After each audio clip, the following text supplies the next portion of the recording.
તો નમસ્કાર વિદ્યાર્થી મિત્રો, આજનો આપણો પ્રશ્ન છે પીએચ માપક્રમ. આજના સંપૂર્ણ લેક્ચરમાં આપણે પાઠ નંબર 2 માં આગળ વધીએ અને પીએચ માપક્રમની શરૂઆત કરીએ. તો પીએચ માપક્રમ પાઠ નંબર 2 નો ખૂબ જ અગત્યનો પ્રશ્ન હોવાની સાથે સાથે ખૂબ જ સહેલો અને સરળ પ્રશ્ન છે. પીએચ માપક્રમની શરૂઆત કરશું આપણે આજે. તો પીએચ માપક્રમમાં જે છે પી એ પોટેન્સ માટે વપરાતો શબ્દ છે. અને સાહેબ પોટેન્સ નો મતલબ થાય શક્તિ, પણ પોટેન્સ શબ્દ જે છે એ છે જર્મન શબ્દ. પોટેન્સ જે છે એ જર્મન શબ્દ છે અને એનો ગુજરાતી અર્થ શું થાય છે તો કે શક્તિ. કોની શક્તિ? તો હાઇડ્રોજનની શક્તિ, હાઇડ્રોજન આયનની શક્તિ. દ્રાવણમાં રહેલા હાઇડ્રોજન આયનની શક્તિ માપવા માટેના માપક્રમને પીએચ માપક્રમ તરીકે ઓળખવામાં આવે છે. જ્યાં પી મતલબ કે પોટેન્સ અને એચ મતલબ કે હાઇડ્રોજન આયન, હાઇડ્રોનિયમ આયન. આગળ વધીએ આપણે. તો કે પીએચ માપક્રમની વ્યાખ્યા શું લખવી? પીએચ માપક્રમની વ્યાખ્યા શું લખવી? તો કે દ્રાવણમાં રહેલા હાઇડ્રોજન આયન, હાઇડ્રોજન આયન મતલબ કે H+ આયન, દ્રાવણમાં રહેલા હાઇડ્રોજન આયનની સાંદ્રતા માપવા માટેના માપક્રમને, કોઈ એક દ્રાવણ છે આપણી જોડે, એમાં કેટલો H+ આયન છે એની સાંદ્રતા માપવા માટેના માપક્રમને પીએચ માપક્રમ તરીકે ઓળખવામાં આવે છે. આ થઈ ગઈ પીએચ માપક્રમની સમજૂતી. કઈ રીતે સમજૂતી થઈ? તો કે પીએચ માં પી એ પોટેન્સ, પોટેન્સ એ જર્મન શબ્દ જેનો અર્થ થાય શક્તિ, અને એચ મતલબ કે હાઇડ્રોજન, હાઇડ્રોજન આયનની શક્તિ. એની વ્યાખ્યા તો કે દ્રાવણ છે, દ્રાવણમાં રહેલા હાઇડ્રોનિયમ આયન, હાઇડ્રોજન આયન, દ્રાવણમાં રહેલા હાઇડ્રોજન આયનની સાંદ્રતા માપવા માટેના માપક્રમને પીએચ માપક્રમ તરીકે ઓળખવામાં આવે છે. હવે પીએચ માપક્રમ ની વાત કરીએ કે એની અંદર કઈ કઈ ડિટેલ હોય છે, પીએચ માપક્રમ કઈ રીતનું હોય છે. તો પહેલું, પીએચ માપક્રમ વડે ટોટલ 0 થી લઈને 14 સુધીના આંક માપવામાં આવે છે. 0 થી લઈને 14 સુધીની પીએચ નું માપન પીએચ માપક્રમ વડે કરવામાં આવે છે. પીએચ માપક્રમમાં 0 મતલબ કે ખૂબ જ એસિડિક, 0 મતલબ કે ખૂબ જ એસિડિક, અને ત્યાંથી લઈને 14 સુધીનું માપવાનું છે, અને 14 માં તમે પહોંચો મતલબ કે ખૂબ જ બેઝિક. આટલા આંકનું માપન પીએચ માપક્રમમાં કરવામાં આવે છે. 0 થી લઈને 14. 0 મતલબ કે ખૂબ જ એસિડિક અને 14 મતલબ કે ખૂબ જ બેઝ. વચ્ચે 0, 1, 2, 3, 4 એવી રીતે 14 સુધીના આંકડાઓનું માપન પીએચ માપક્રમમાં કરવામાં આવે છે. બરોબર છે? આગળ વધીએ. હવે તમે જેમ જેમ કોઈ એક દ્રાવણ છે આપણી પાસે, બીકરમાં એક દ્રાવણ પડ્યું છે. એ દ્રાવણમાં તમે જેમ જેમ H+ આયન ઉમેરતા જાશો, એ દ્રાવણમાં તમે શું ઉમેરતા જાશો? H+, એવી રીતે બહુ બધા H+ આયન ઉમેરતા જાશો. જેમ જેમ H+ આયન વધે, જેમ જેમ દ્રાવણમાં H+ આયનનો વધારો થાય, તેમ તેમ pH ના મૂલ્યમાં શું આવે ભાઈ? ઘટાડો. pH ના મૂલ્યમાં ઘટાડો. મૂલ્ય એટલે કયો મૂલ્ય? તો કે pH ના આંકડા 1 થી 14, 0 થી 14 વાળા. તો જેમ જેમ H+ આયનમાં વધારો થાય તેમ તેમ આંકડા ઘટવા જોઈએ ને. મતલબ કે આંકડા કેવા આવશે? ઓછા આવશે. આંકડામાં બી કેવો આવશે? ઘટાડો આવશે. કોના વધારા સાથે? વ્યવસ્થિત ધ્યાન રાખજો. H+ આયનના વધારા સાથે pH ના મૂલ્યમાં શું આવે છે ભાઈ? ઘટાડો આવે છે. જેમ જેમ H+ આયન ઉમેરશું એમ એમ pH ના આંકડા ઓછા થશે. H+ આયન ઉમેર્યો તો 6 થયો, હજી ઉમેર્યો 5, 4, 3, 2, 1 અને 0. 0 મતલબ સૌથી વધુ એસિડિક. બરોબર છે? આ માહિતી યાદ રાખજો. જેમ જેમ H+ આયન વધે એમ એમ pH ના મૂલ્યમાં શું આવે ભાઈ? ઘટાડો. અને pH ના મૂલ્યમાં ઘટાડો આવે મતલબ કે 0 તરફ pH નું મૂલ્ય જાય, મતલબ કે એ દ્રાવણ કેવું હોવું જોઈએ? એસિડિક. જેમ જેમ H+ આયન ઉમેરતા જઈએ એમ એમ દ્રાવણ વધુ ને વધુ એસિડિક બનતું જાય. એની સાથે સાથે હવે આનું ઊંધું કરી દેવાનું. H+ આયન વધારો તો એસિડિક બને. હવે બીજો એક આયન હોય જે હોય OH- આયન. H+ આયન વધારો તો દ્રાવણ કેવું બનતું જાય? એસિડિક. હવે OH- આયન વધારું દ્રાવણમાં કયો આયન વધારું? OH- આયન વધારું તો દ્રાવણ કેવું બનતું જાય છે? બેઝિક. અને બેઝિક ક્યારે બને? જ્યારે પીએચ ના મૂલ્યમાં શું આવે? વધારો. પીએચ નું મૂલ્ય વધતું જાય. બહુ સરળ વસ્તુ છે. પીએચ નું મૂલ્ય વધતું જાય, વધતું. OH માઇનસ આયન ઉમેરું દ્રાવણમાં, દ્રાવણ હતું એમાં હવે આ H પ્લસ ને હટાવીને આપણે કયો ઉમેરીએ? OH માઇનસ ઉમેરીએ, OH માઇનસ ઉમેરીએ, OH માઇનસ ઉમેરીએ. જેમ જેમ OH માઇનસ ઉમેરો એટલે પીએચ વધતી જ જાય, વધતી જ જાય, વધતી જ જાય. મૂલ્ય વધતું જ જાય, વધતું જ જાય. અને જેમ જેમ પીએચ નું મૂલ્ય વધે એમ એમ બેઝિક બનતું જાય દ્રાવણ, વધુ ને વધુ બેઝિક બનતું જાય. પછી 14 સુધી પહોંચે અને 14 એ હોય સૌથી બેઝિક દ્રાવણ. આ માહિતી છે, બરોબર છે. ફરીથી એકવાર રિપીટ કરું. પી પોટેન્સ, પોટેન્સ જર્મન શબ્દ છે, એનો અર્થ થાય શક્તિ. આગળ વધીએ કે H મતલબ હાઇડ્રોજન આયન. આગળ વધીએ તો દ્રાવણમાં રહેલા હાઇડ્રોજન આયનની શક્તિ માપવા માટે, સાંદ્રતા માપવા માટેના એકમને, માપવા માટેના માપક્રમને પીએચ માપક્રમ તરીકે ઓળખવામાં આવે છે. આગળ વધીએ. પીએચ માપક્રમ વડે 0 થી લઈને 14 સુધીના આંકડા હોય છે, જેમને આપણે ચર્ચા કરીશું. એમાં 0 એ સૌથી વધુ એસિડિક, 14 એ સૌથી વધુ બેઝિક. H પ્લસ આયન વધારું તો પીએચ ના આંકડા ઘટે, એસિડિક બને દ્રાવણ. OH માઇનસ આયન વધારું તો પીએચ ના મૂલ્યમાં વધારો થાય, આંકડા વધે અને દ્રાવણ કેવું બનતું જાય? બેઝિક બનતું જાય. બરોબર છે. હવે આપણે માપક્રમ દોરતા આવડવો જોઈએ. જો પીએચ માપક્રમ પૂછાય તો એનો આપણો માપક્રમ દોરતા આવડવો જરૂરી છે. પીએચ માપક્રમ દોરવાની વાત કરી લઈએ હવે આપણે, કે પીએચ માપક્રમ જે છે આજે આપણે દોર્યો છે એ છે પીએચ માપક્રમ. પીએચ માપક્રમ. હવે પીએચ માપક્રમમાં આપણે કીધું એમ 0 થી લઈને 14 સુધીના અંકનું માપન, 14 સુધીની પીએચ નું માપન કરવામાં આવે છે. તો 0 છે એ સૌથી વધુ એસિડિક છે. 0 સાઈડ જે છે, આ જે 0 છે એ એસિડિક છે બધા. કેટલા સુધી? તો કે 7 સુધી. બરોબર છે. 7 જે છે એ તટસ્થ છે. એવી જ રીતે સામેની બાજુ જતા રહીએ તો 14, આપણે કીધું એમ 14 શું છે ભાઈ? બેઝિક છે. 7 તટસ્થ છે, 7 પછીના તમામ જે 14 સુધીના અંક છે તે બેઝિક છે. બરોબર. 0 થી લઈને 14 સુધીનું માપન પીએચ નું પીએચ માપક્રમમાં કરવામાં આવે છે. જેમાં 0 થી 7 શું છે? એસિડિક. 7 થી 14 શું છે? બેઝિક. અને જે 7 છે એ તટસ્થ દ્રાવણ માટેની નિશાની છે. 7 એ તટસ્થ દ્રાવણનું સૂચન કરે છે. મતલબ કે કોઈ એક દ્રાવણ છે જેની પીએચ એક્ઝેક્ટ 7 હોય તો તે દ્રાવણ તટસ્થ તરીકે ગણવામાં આવશે, ના તો એસિડિક ના તો બેઝિક. બરોબર છે. હવે થોડુંક પીએચ માપક્રમને સમજી લઈએ આપણે. કઈ રીતે સમજશું?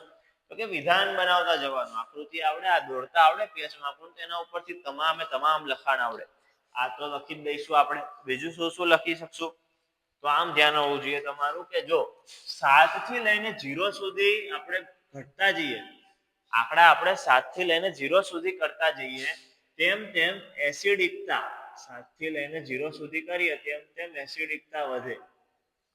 7 થી લઈને 0 સુધી જેમ જેમ કરીએ આપણે તેમ તેમ એસિડિકતા વધે દ્રાવણમાં. મતલબ કે 6 થાય તો એ એસિડિક, 6 થી 5 જાય તો 6 કરતા બી વધુ એસિડિક, 5 થી 4 એસિડિકતા વધતી જાય 0 સુધી. 0 વાળું દ્રાવણ સૌથી વધુ એસિડિક. હવે જેવી રીતે પીએચ નું મૂલ્ય 8 થી 14 તરફ જતું જાય, 8 થી 14 તરફ જતું જાય તેમ તેમ ઓબ્વિયસ છે કે શું વધતું જાય? તો કે બેઝિકતા વધે. જેમ જેમ 8 થી 14 સુધી જતું જાય તેમ તેમ બેઝિકતા વધે દ્રાવણમાં.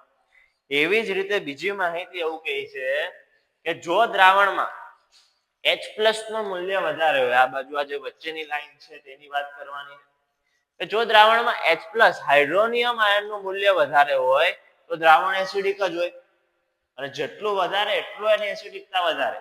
અને જેમ જેમ દ્રાવણમાં OH- આયનની સાંદ્રતા વધારે હોય, બરોબર છે, તો દ્રાવણ બેઝિક જ હોય. અને જેટલી વધુ સાંદ્રતા OH- એટલી બેઝિકતા દ્રાવણની વધારે. બરોબર છે. તો એની માહિતી આપણે લખીએ કે દ્રાવણમાં H+ આયનની સાંદ્રતા વધે ને, H+ આયનની સાંદ્રતામાં વધારો થાય. ક્યાંથી ક્યાં તરફ જતા? તો કે 7 થી 0 તરફ જતા H+ આયનની સાંદ્રતામાં વધારો થાય. અને 8 થી 14 તરફ જતા OH- આયનની સાંદ્રતામાં વધારો થાય. હવે તમે ધ્યાન આપશો તો તમને આ લાઈન આપણે દોરી છે તેના ઉપરથી સમજાશે કે 7 થી ચાલુ કરીએ 7 થી 0 તરફ જઈએ તો H+ વાળો ભાગ છે તે મોટો થતો જાય મતલબ કે H+ ની માત્રા કેવી થતી જાય છે ધીમે ધીમે વધતી જાય છે 7 એ બે ની માત્રા સરખી હોય H+ ની બી સરખી હોય OH- ની બી સરખી હોય એને કહેવાય તટસ્થ દ્રાવણ હવે જો H+ ની માત્રા સહેજ બી વધી જાય તો એ દ્રાવણ એસિડિક બની જશે અને જો OH- ની માત્રા સહેજ બી વધી જાય તો તે દ્રાવણ બેઝિક બની જશે અહીંયા 8 થી આપણે 14 તરફ જતા જઈએ તો OH- ની માત્રા ધીમે ધીમે વધતી જાય છે અને OH- ની માત્રા વધતી જાય મતલબ કે દ્રાવણ બેઝિક બનતું જાય છે બરોબર છે આવી રીતની કંઈક વાત છે અને 7 દ્રાવણ તટસ્થ હોય છે મતલબ કે એમાં H+ ની માત્રા બી સમાન હશે OH- ની માત્રા પણ સમાન હશે બરોબર છે એનાથી આગળ વધીએ કે જો 0 થી 7 એસિડિક 7 થી 14 બેઝિક અને 7 એ તટસ્થ દ્રાવણ હવે H+ મતલબ કે જેમ જેમ હાઇડ્રોનિયમ આયનની સાંદ્રતા વધે જેમ હાઇડ્રોનિયમ આયન મતલબ કે H+ આયન જેમ H+ આયનની સાંદ્રતા વધુ મતલબ કે વધતી જાય જેમ H+ આયનની સાંદ્રતા આમ જઈએ ને ત્યારે વધે બરોબર છે જેમ H+ આયનની સાંદ્રતા વધતી જાય તેમ એસિડિકતા વધતી જાય કઈ રીતે એસિડિકતા વધતી જાય તો જો ધીમે ધીમે કેવું ઘટતું જાય છે બરોબર છે જેમ 0 બાજુ જવું એમ આ છે વધતું જ જાય બરોબર એટલે કે એસિડિકતા વધતી જ જશે 7 થી 0 તરફ 0 થી 7 તરફ જઈએ તો બે એસિડિકતા કેવી થાય બરોબર છે બધા દ્રાવણ એસિડિક કહેવાય અને pH નું મૂલ્ય કેવું થતું જાય ઓછું મતલબ નાના આંકડા થતા જાય ઓછું મતલબ કે આંકડા નાના થતા જાય 6 એ 5 કરતા વધુ એસિડિક ના હોય બરોબર છે જેમ આંકડો નાનો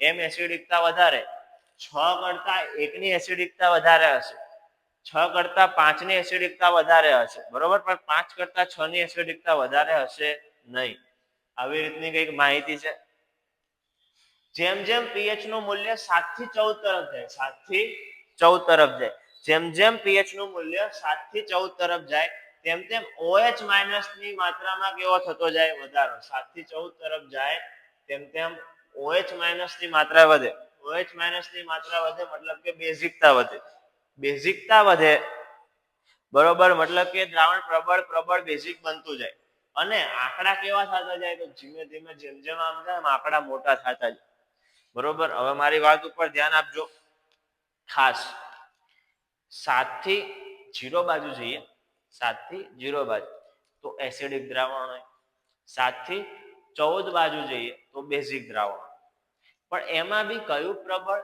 અને કયું નિર્બળ આ વસ્તુ ખબર હોવી જરૂરી છે ધ્યાનથી મગજ અહીંયા રાખીને સાંભળજો કયું દ્રાવણ પ્રબળ એસિડ કહેવાશે કયું દ્રાવણ નિર્બળ એસિડ કહેવાશે 0 થી 7 સુધીના બધા દ્રાવણ એસિડિક જ છે પણ એમાંથી કયું દ્રાવણ પ્રબળ છે એસિડિકમાં પણ અને 7 થી 14 સુધીના બધા દ્રાવણ બેઝિક જ છે પણ એમાંથી કયું દ્રાવણ પ્રબળ બેઝિક છે બેઝ છે તો આપણને કોઈ pH નું મૂલ્ય આપ્યું કે 6 pH નું મૂલ્ય છે એ એસિડિક જ છે અને બીજું એક pH નું આ મૂલ્ય આપ્યું 2 pH નું મૂલ્ય એ પણ એસિડિક છે બંને એસિડિક છે તો બેમાંથી કયું પ્રબળ એસિડ હશે તો જેમ આંકડો નાનો એમ એસિડની પ્રબળતા વધારે સિમ્પલ વાત છે જેમ pH નું મૂલ્ય ઓછું આંકડો નાનો એમ એસિડની પ્રબળતા વધારે મતલબ કે pH જે 2 pH વાળું દ્રાવણ હશે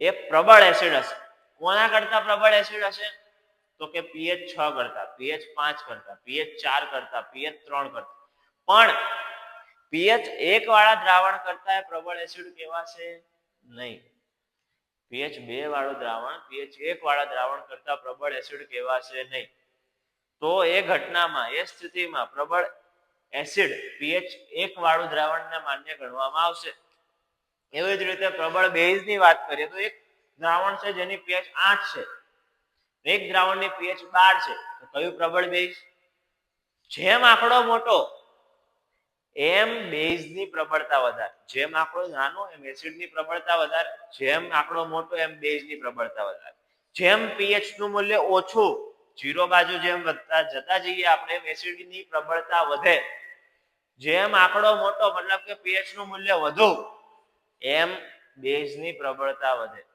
બરોબર છે, આવી જાવ અહીંયા. ચાલો, એક પીએચ નું મૂલ્ય 6 હોય તો 6 ની સામે 2 વાળી પીએચ જે હશે એ પ્રબળ એસિડ તરીકે માન્ય ગણવામાં આવશે. તો એક પીએચ નું મૂલ્ય 8 છે અને એકનું 12 છે, તો આમાંથી પ્રબળ બેઝ કયું? તો મોટા વાળાને પ્રબળ બેઝ તરીકે ગણવામાં આવશે. આ પ્રબળ એસિડ અને પ્રબળ બેઝની વાત કરી.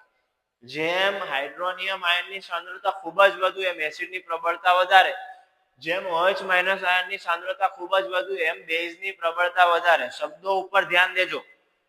આમાં જે ખેલ છે એ શબ્દોનો જ છે, બધું મિક્સ ના થવું જોઈએ. વ્યવસ્થિત લખતા રહેવું, આવી રીતે મુદ્દા પાડીને. બહુ સહેલો પ્રશ્ન છે. જેમ પીએચ નું મૂલ્ય 7 થી 14 તરફ વધતું જાય, 8, 9, 10, 11, 12, 13, 14, એમ OH- વધતું જાય. OH- વધે મતલબ કે બેઝિકતા વધતી જાય. OH- વધે મતલબ કે દ્રાવણ વધુ ને વધુ બેઝ બનતું જાય. જેમ પીએચ નું મૂલ્ય 7 થી 0 તરફ આવે, મતલબ કે રિટર્ન આવે, નાના આંકડા થતા જાય. જેમ પીએચ નું મૂલ્ય 7 થી ઓછું થતું જાય, એમ જે હોય H+ આયન, H+ આયન હોય એ વધારો કરે, સાંદ્રતામાં વધારો થતો જાય. H+ આયનની સાંદ્રતા વધતી જાય મતલબ કે પીએચ ઓછી થતી જાય. અને એસિડિકતા પણ શું થતું જાય? એસિડિકતાનું મૂલ્ય પણ કેવું થતું જાય? વધતું જાય. મતલબ કે જેમ બેઝિકતાનું મૂલ્ય વધારે, બરોબર, OH- ની સાંદ્રતા વધારે, તો એમ એ પ્રબળ બેઝ તરીકે માન્ય ગણવામાં આવશે. અને H+ ની સાંદ્રતા વધારે, એસિડિકતા વધારે, એમ એને પ્રબળ એસિડ તરીકે ગણવામાં આવશે.